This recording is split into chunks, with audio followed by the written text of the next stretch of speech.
Huu ni msikiti unaitwa Masjid Shafii huko mtaa wa Arusha. Niliwahi kuwa imamu katika msikiti huu.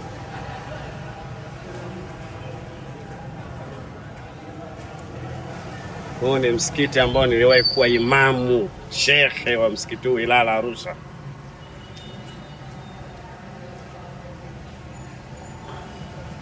Nataka muone msikiti huu, nilikuwa imamu mimi katika huu msikiti wa Arusha Ilala.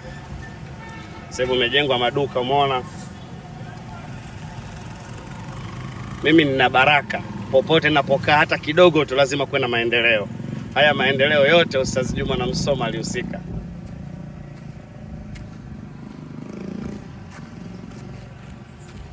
Hii ndio Ilala jamani, msikiti mtaa wa Arusha huo. Ustaz Juma na Msoma.